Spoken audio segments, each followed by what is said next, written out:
Bonjour, je m'appelle Tanguy, j'ai 21 ans, j'habite à Nantes, en Bretagne, déjà une polémique dès la première phrase, j'ai vraiment le don pour niquer l'ambiance. Je mesure 1m90 pour 70 kilos, c'est trop grand et trop mince pour intéresser les directeurs de casting, puis je pense à Vincent Dezania, mais je me dis qu'il est beaucoup plus drôle et beaucoup plus talentueux que moi, c'est pour ça qu'il est pris, et pas moi. Du coup, je me concentre sur écrire des scénarios, là au moins je bosse tout seul, on verra pas ma gueule, personne connaît le nom de scénariste connu, c'est les bisous de l'industrie, bref, ça me convient mieux. Lorsque j'ai su qu'on allait rester confiné pendant pas mal de temps, j'ai commencé à lister toutes les choses que je ferais pendant ce confinement. Mais quand j'ai su qu'il y avait un festival qui refusait de céder à la monotonie que nous procurait cette situation, j'ai finalement décidé de vous raconter ce que je pourrais faire après. Parce que faire un film dans 60 mètres carrés, avec ses parents sur les bras, un téléphone portable de 2015 son et image pourri intégré, j'ai tout de suite fait une croix sur le prix de la meilleure réalisation. Ou alors, avec une caméra amateur, une brève idée me passa par la tête, mais c'est interdit dans le règlement. Je me suis dit que j'allais faire un bon scénario, ça tombe bien pour moi qui veux aller en faculté d'études cinématographiques l'année prochaine. Tout ça parce que ça fait 4 ans que je fais de l'histoire, les gens me demandent si plus tard je veux faire Stéphane Bern, alors à force de la raconter et jamais de l'écrire, je me suis dit que j'allais passer de l'histoire aux histoires. Ça fait 4 ans que je suis là, ma vie se résume à faire des soirées, faire des manifs et impressionner les gens en Trivial Pursuit pour avoir la camembert Bien, jaune. je dirais John Adams, le lac Titicaca. Bien, je dirais les Hierotésium de Comagène. Comme vous le voyez, ça semble court et j'ai pas l'impression de faire grand chose. En confinement non plus, remarque, mais vous trouverez ça un peu contradictoire, j'ai davantage l'impression d'être un intellectuel ici. Parfois, je me demande ce que je ferais si la fac ne me donnait pas l'illusion de faire quelque chose de ma vie et de rendre fier mes parents. Mais est-ce que c'est pas le principal dans la vie de rendre fier ses parents? D'ailleurs, je vous les présente, ma mère aime coudre, Hercule Poirot, et aime bien se rassurer en me demandant si tout va bien dans ma vie. Mon père, lui, aime regarder la télé dans son canapé, lire dans son transat, et quand je lui demande ce qu'il aime dans la vie, il ne sait pas quoi répondre, je pense juste qu'il veut le bonheur de ses deux fils mais qu'il n'ose pas le dire. C'est donc une famille tout à fait normale, mais je les aime plus que tout. Mon sujet d'histoire traite des États-Unis, donc je trouve tout sur internet, comme si on n'était pas assez souvent, alors que j'avais déjà pas besoin de ça pour être distrait. Plus tard, j'aimerais vivre dans une villa à Los Angeles, à Hollywood ou en face du Pacifique. Je pense que c'est un peuple très accueillant, tourné vers l'avenir et le progrès. En vrai, je pense que tout ça c'est une arnaque, mais je sais pas pourquoi, j'imagine toujours que les gens à Los Angeles sont gentils, copains et souriants, du coup ça me donne envie. Je pense que je vis un petit peu dans le déni, mais après tout, je suis jeune et si cela peut me rendre plus heureux, pourquoi pas? Aller aux États-Unis, c'est un de mes plus grands rêves. Après le confinement, je ferai tout pour y aller. À cela j'ajoute, aller au cinéma, faire une soirée et manger un kebab.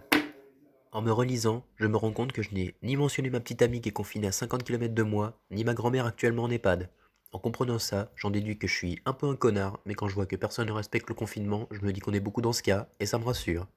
Je me dis que ça fait 3 minutes que je parle, j'ai toujours pas vraiment de scénario. En même temps, avec zéro moyen, une caméra de merde, un acteur médiocre, ça m'a vraiment convaincu de m'occuper du scénario. Sur Google, ils disent d'écrire un drame plutôt qu'une science-fiction, mais je me demande si les gens ont vraiment envie de regarder un drame par les temps qui courent. Surtout qu'un jour, Gertrude Stein a dit que la fonction de l'artiste n'était pas de céder au désespoir, mais plutôt de trouver des antidotes au vide de l'existence. Ça m'a rappelé que c'était une sacrée tâche quand on a zéro moyen, une caméra de merde, un acteur médiocre, et que j'aurais mieux fait de me laisser dans la peinture. Mais quand je vois les peintures qu'on a chez moi, au-dessus du lit de mes parents, et dans les chiottes, Bonjour je comprends madame. mieux pourquoi j'ai parfois l'impression d'être détraqué. J'ai essayé de faire un scénario où je parle à mon poisson pour qu'il me dise que lui a toujours vécu en confinement et qu'il s'y est habitué. Je trouvais ça rassurant, écolo et dénonçateur de la société actuelle, drôle pour les enfants et parlant pour les parents.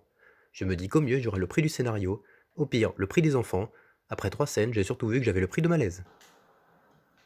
Mais fais-moi la passe, comet, tu es démarqué là, tu joues perso. Ah, m'en pas les couilles, frère. Tanguy, Quoi?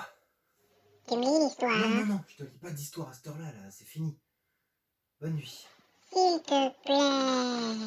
Nous étions à l'étude, quand le proviseur rentra, suivi d'un nouveau Non, habillement bourgeois et d'un garçon de non, pas traite Madame posé devant un Bovary. pupitre. Tous les derniers Pitié. se réveillèrent, et chacun se leva, comme surpris dans son travail. Bon allez, c'est bon là, bonne nuit. Ah, tu m'as usé. Ensuite, j'ai voulu faire un remake de Don Juan. J'ai voulu faire un truc un peu féministe et dénoncer les réseaux sociaux et les sites de rencontres qui font de nous des instruments de consommation, mais on m'a dit que j'étais un vieux con et qu'en plus c'était un peu misogyne. Vous avez déjà tous connu et lu mon histoire quand vous étiez sur les bancs du lycée il y a fort longtemps, celle de Don Juan, ce fameux valet qui voulait tellement posséder toutes les femmes de la terre qu'il en allait jusqu'à les tuer. Bref, c'est sûrement le genre d'homme avec qui on n'aimerait pas vraiment passer ce confinement, quoi.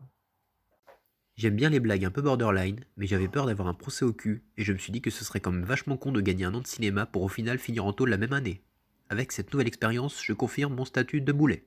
Et quand je pense au montage que je vais avoir à faire alors que je suis encore sur Movie Maker, je me dis que j'ai peut-être pas opté pour la meilleure option niveau scénario. Je me suis mis en paix avec moi-même pendant environ 3 minutes, et je me suis souvenu qu'un jour, Quentin Dupieux a dit « Il n'y a rien de plus beau dans l'art que de ne pas réfléchir ». C'était un peu prétentieux de dire que je faisais de l'art, mais c'était le seul truc que j'avais trouvé pour me sortir de cette merde. À vrai dire, je pense que beaucoup de gens disent déjà suffisamment de conneries en ce moment, j'ai pas envie d'en rajouter.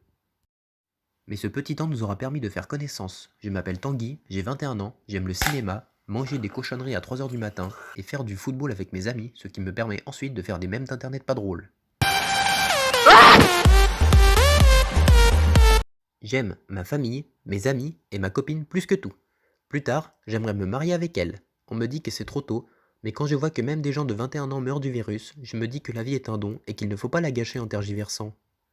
J'aimerais aussi leur promettre qu'on s'en sortira et que je ferai quelque chose de ma vie, mais j'ai peur de leur mentir sur au moins un des deux points. Mais pour être honnête, j'aime bien cette période, elle me permet de réfléchir sur nous, sur l'avenir, de plus avoir peur de la mort, et parce que je pense qu'on se sent jamais aussi vivant qu'en l'approchant d'aussi près. Je ne sais pas vraiment si cette phrase est pleine d'espoir ou de tristesse, mais vu que je me considère comme quelqu'un de plutôt drôle, mais que Google recommande de faire des drames, je me suis dit que j'allais faire quelque chose qui allait plaire à tout le monde. Donc voilà, j'espère que ça vous a plu. Quand j'avais fini, il fallait me trouver un titre. J'avais pas d'idée, je trouvais que c'était un peu absurde, un peu abstrait, je l'ai appelé sans titre. De toute façon, ce cours, c'est un peu comme la vie, on sait jamais où on va et on sait pas vraiment d'où on vient non plus. Au final, j'en conclus que je m'appelle Tanguy, j'ai 21 ans, j'aime ma copine, mes amis, ma famille, j'aime le cinéma, manger des cochonneries tard le soir et le football. En fait, je crois surtout que j'essaye tout simplement d'aimer tout ce que la vie peut nous offrir, et c'est avec appréhension que j'approuve ce message. Au revoir.